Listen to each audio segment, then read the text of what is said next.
So this is what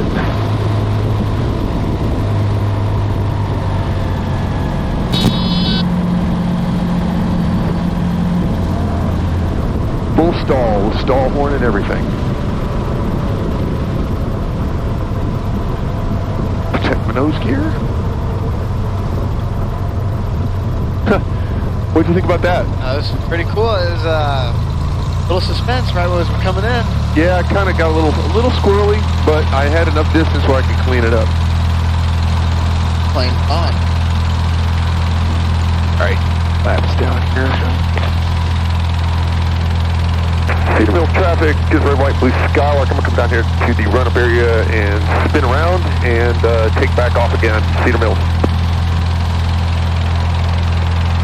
229.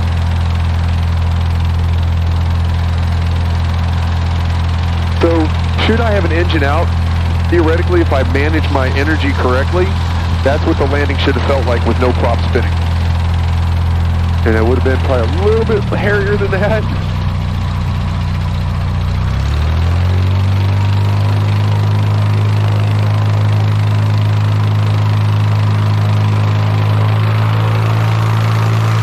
Alright, we're just going to get out of here.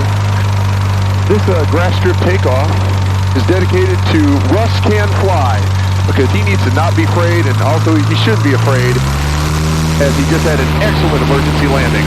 Here we go.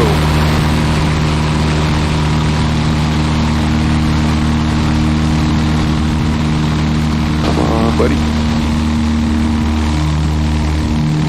There we go. Whoops. Don't want to stall. Traffic Arrow 52 Romeo, back taxi for takeoff to flaps 20, or flaps 10. Enter left downwind in midfield. Damn, they need to get rid of that tree. That's a little... Yeah, it's a little sketchy. All right, flap 0, we are cleaned up and we are flying. Cedar Mills traffic, red, white, blue Skylark, departing into the runway and turning south back down to Addison, Cedar Mills. Aero country traffic, does 8965, trying left downwind, be a full stop, 17, Aero country number 2. Get up above 1,000 feet here, we'll do some engine management stuff, get set up for flight, and dial in a flight plan back to Fox 69. Actually, what I might do is, if you, would you like to try and fly the airplane? Full stop, 17. No, it's okay. I'll let you fly. Okay. I mean, totally do that. I mean, my end goal is to be a flight instructor, and I know I'm low hour and everything, but, I mean, it's not really that difficult. So what I'll do is I'll get us up here to where it's a good safe altitude. Maybe we'll do up about 30. Yeah, get us up cruising, and then we'll play. Yeah, I'll get up to about 3,500. That gives us plenty of time, should something go stupid, that I can fix it. Boom, boom, boom, squawking, everything looks great. All right.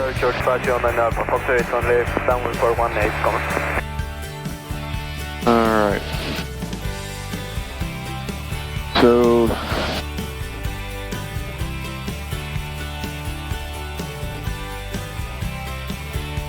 let's see. Let's turn out of here. I want to try and avoid their airspace if I can.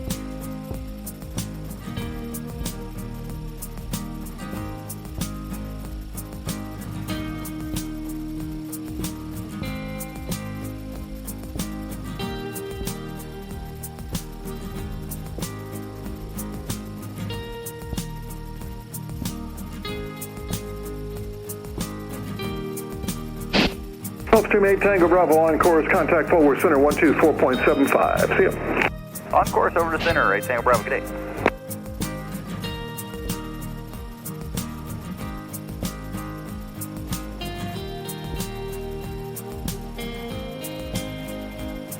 The only plane I could see from the horizon, looks like there was a takeoff to the south just out of North Texas Regional, if you can see him. Yeah, we're on their frequency, so if they're doing anything. And the cool thing of this box here, I didn't explain what the Sentry does. That gives me my ADS-B in. So every aircraft by FAA regulation has a transponder, a beacon, besides the regular transponder, that's beaconing your tail number, your altitude, your airspeed, your direction, all that jazz. And that's what shows up on their terminal or their screen at the tower.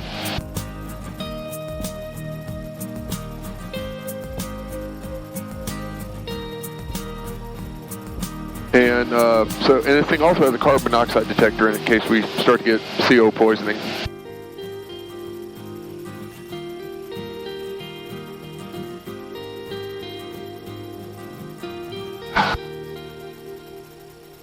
Keep on climbing up to 35. Actually, you know what I'm going to do? I'm going to start doing some engine management stuff here.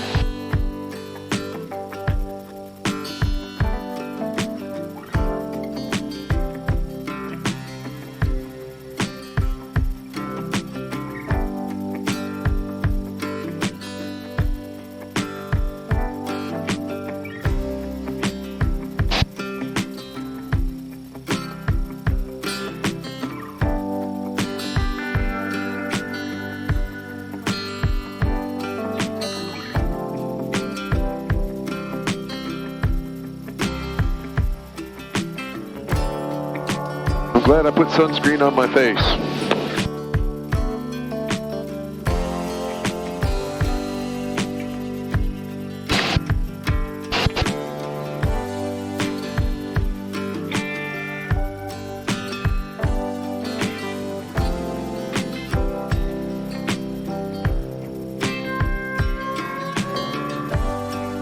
This video is going to be as exciting as your mom on the one wheel.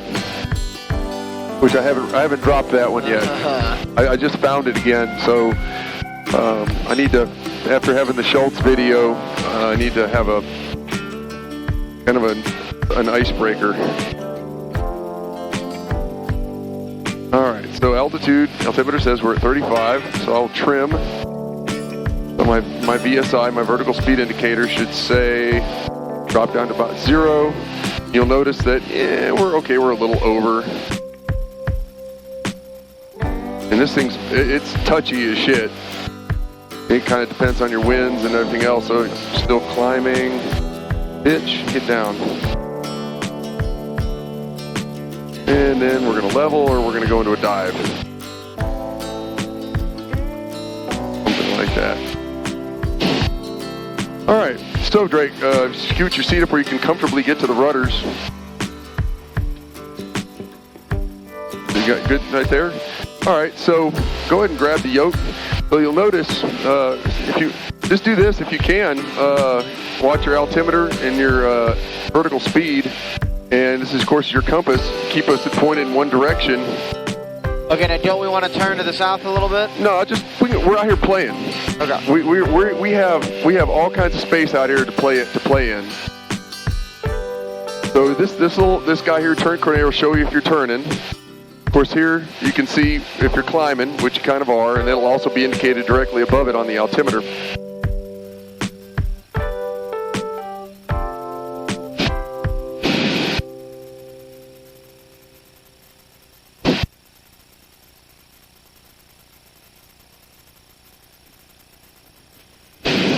Now I can actually, might be helpful.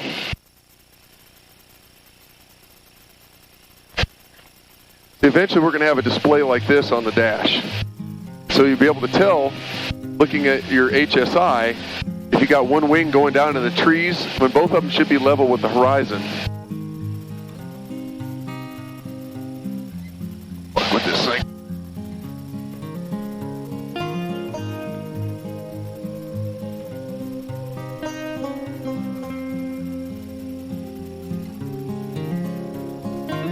So you're flying the airplane. Yeah. You're holding good altitude. I guess we're kind of generically heading back to the magenta line.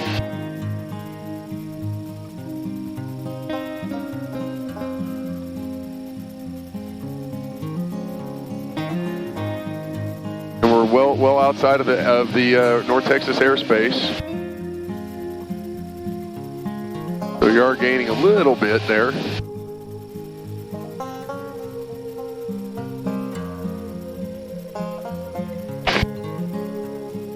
So is this cruise RPM 2600? That's yes. So supposed to cruise. This is a Continental GO 300 engine. The GO means gear the G means gear reduction. So, and yeah, and so when the way this thing works is once I come up to or get past 1,000 feet, I trim up the engine and I start adjusting the constant speed propeller. So I'm adjusting the pitch of the prop with the blue knob, and that loads the engine down to 2,700 RPM. And then what I do is I come back over here to the throttle and I get down, this is my manifold pressure measured off the carburetor, and I get it down to 2,300. So we're 23 and 27, and that's where this thing likes to be. And I'm also watching my exhaust gas, which is good, 1361, cylinder 5, which is always the hottest one. Usually I try not to get to 400, 379, that's awesome. 10.3 gallons per hour. I can even, I've had this thing lean down. Like I could probably go a lot leaner than that. Get it down to more like 8.5 or 9. They feel. I think that's 82 we're going over right now. Yes. Yeah. Yes, I would go with that.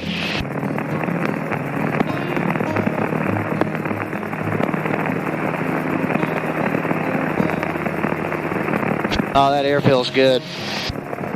So I bet in the summer, taxiing is real hot, and you just can't wait to get up to 5,000, get some cool air coming in. Yeah, in the summer, flying is a bitch. Wow, okay, now you see that tower? Look how tall that tower is. Pretty much dead ahead, maybe 1230. So, yes, it's right here on the map.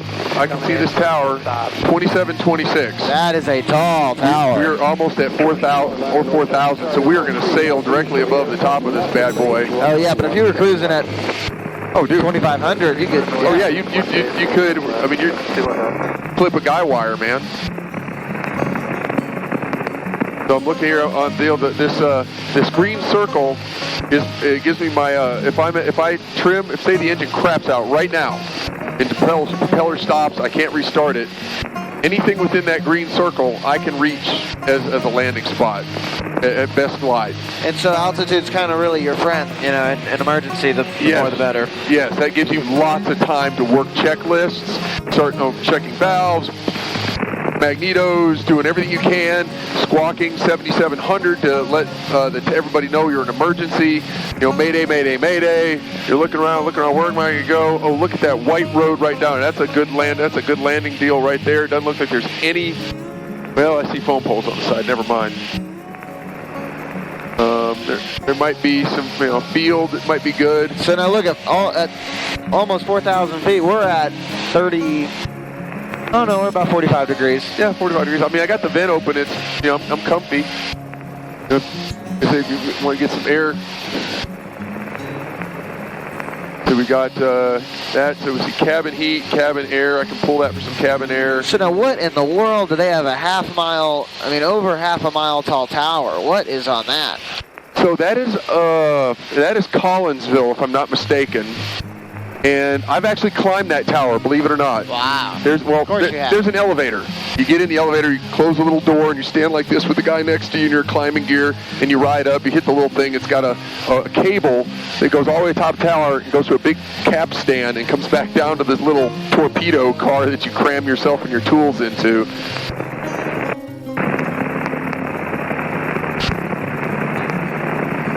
And my late friend Chris Hudgens had a ham radio repeater on that tower until, tragically, the hard line, the big coax, it fell. It disconnected from the tower. Whatever was supporting it broke free, and the whole, 1,000 feet or 1,200 feet of stuff just straight down. And his repeater went off the air. They came out to the tower site. Here's this big, massive wad of cable and mush and shit. It was pretty sad.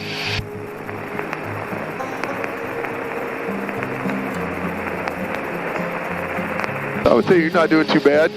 Not doing too bad at all. I see some other traffic here, but these guys are all below us. Got -4. He disappeared, and where the hell he is? We're up. We're freaking pretty high. Well, somebody's got a stuck microphone. 219, how do you hear? Somebody's got a stuck mic. Let's go over here. 1, 2. Plus 219, I'm not sure if it's our radio line, but it's getting pretty hard on this time. In 2000, the airport's 11 o'clock in about 7 miles. Forward center. South with 1315. The 1315, clear visual for and 13 left. Clear visual 13 left, South 1315. Sky 54210. So see your, disregard. that's kind of, this is also your artificial horizon. You can look at this, it'll tell you exactly where your wings are at. And you know, if you're dipping one down into the mud, you want to level it back up, bring that wing out of the mud.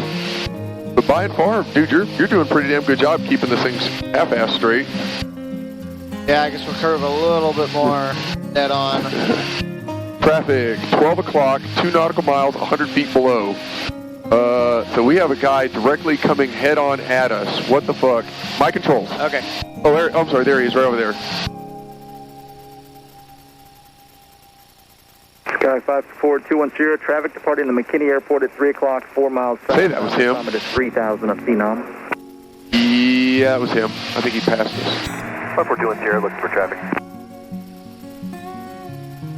Regional Phenom 897, Juliet Hotel, 16. Okay, you want the controls back? Sure. All right, your controls. So we're out here, we're trimmed up, got Phenom 897, Juliet Hotel, regional. all gauges are in the green. 1007 Hotel. Jamming right along.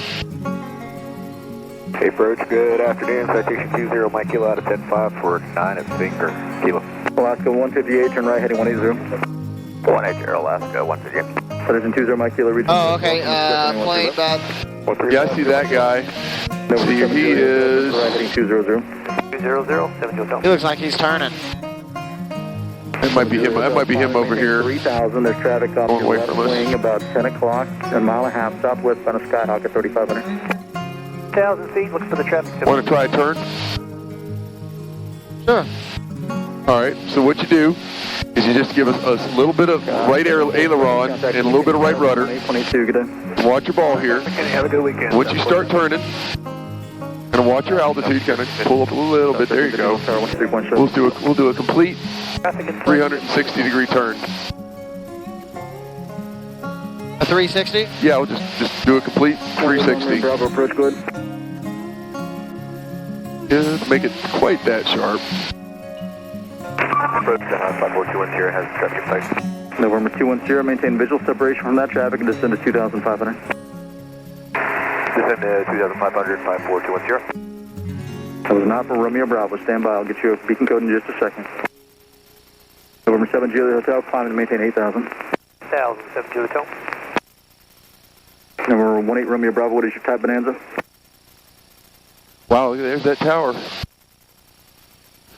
Bonanza 8 Romeo Bravo, squawk 4640. Kind of go a little bit wide on the tower. That's 158, flight heading 200. One of the things, if you ever decided, had a wild hair in your ass to get your pilot certificate, that'd be one thing we practice is turns on a point. So in other words, we'd find something like that and put our wing on it and turn. So we go perfectly, I mean, the circle on it would be a perfect circle Oh, okay. all the way around it. And you literally keep your wing pointed right at that object. In flight school, we wouldn't jack with something. That's kind of dangerous a little bit for student pilot. We'd probably find something like a water tower or something. We'd be 3,000 feet. The water tower's at 1,000. But you get the idea. Yeah. 6,000. 1,000, Mike Kilo. Wingspan 6,000. And you're doing really good, Drake. I mean, really fucking Thank good. you. We got Mike. This has got to be an easy plane to fly in general, right? Well, dude, there's a reason why the Cessna Skyhawks are the plane of choice for flight schools. Bonanza 8 Romeo Bravo. I mean, these airplanes just want to fly. I mean, you can put them in a stall and just let go, and they will start flying again. I mean, it's really hard to get in trouble with the one. I mean, now if you're landing and you pull up your nose, whoop, and then you stall, dude, the plane just drops. I mean, falls out of the sky like a bag of bricks, and it'll probably be fucked up. But South 3311 regional approach, thanks. Descend to maintain 4,000. Maintain 4,000, South 3311. I'm sitting here looking at the picture you're drawing on the map, and kind of an oval, but that's because I told you, and I didn't really set the parameters. I thought we were just going to do a turn in space until I saw the tower and said, yeah, let's go a little wider. Yeah, let's just in the name of safety and give that guy a lot. I mean, that's a big tower. 126.0, good day. Contact Addison Tower, 54210, thanks. Yep. See any planes? I'm sitting here watching. I've got part of this gives me ADS-B in. So if there's other planes, like see this guy right here. There's an airplane over there. I see him and his tail number. He's 400 feet below. I'm looking at us. Dude, there's nothing. Oh, here's a guy coming behind us. But I think we're going to pass and intercept him before he gets close. So let's see let me do some radio talking. See, I think we're 25 southwest of Northwest Regional. Approach, this is Skylark, November 8344 Tango, about 18 miles southwest of Northwest Regional at 4,000.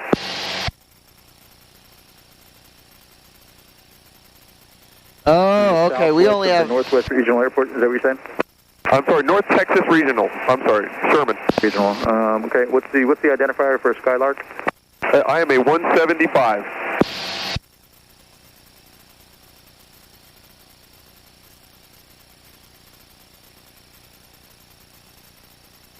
November 44 Tango, squawk 4636.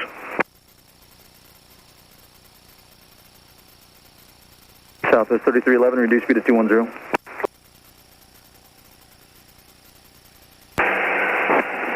Airport traffic, red, white, and blue Skylark, 2 miles to the north, coming in runway 16, full stop, straight in landing, airport.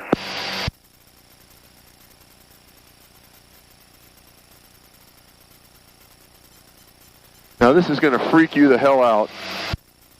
Is it flying over these buildings, and that's Park Road right there. It always makes you think you're lower than you are. Oh, okay. Airport traffic, red, white, blue Skylark, short final, runway 16 airport. Flaps 30. Put some prop in.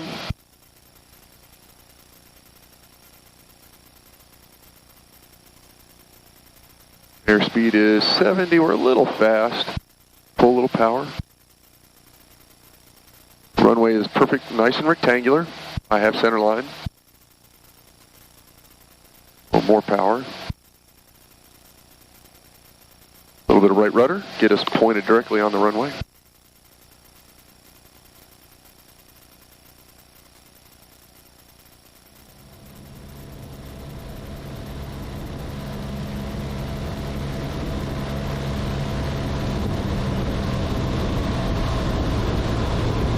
Came in definitely high, holy hell.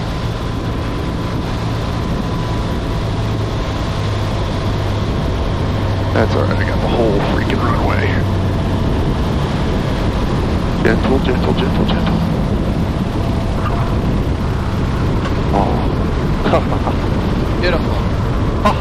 Beautiful.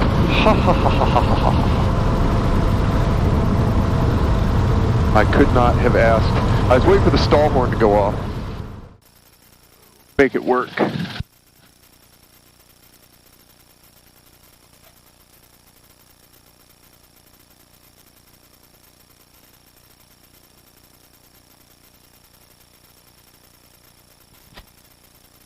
All right, we'll call this the conclusion of the flight. Ladies and gentlemen, thank you for riding with Drake and I as we went and got gas and then just went and did some play fun flying just for the sake of aviation. If you like what you see here and my channel doesn't bore you to death, like, subscribe, share if there's something funny you see, or if you recognize one of my co-pilots. Anyhow, we really appreciate it, and we'll see you on the next one.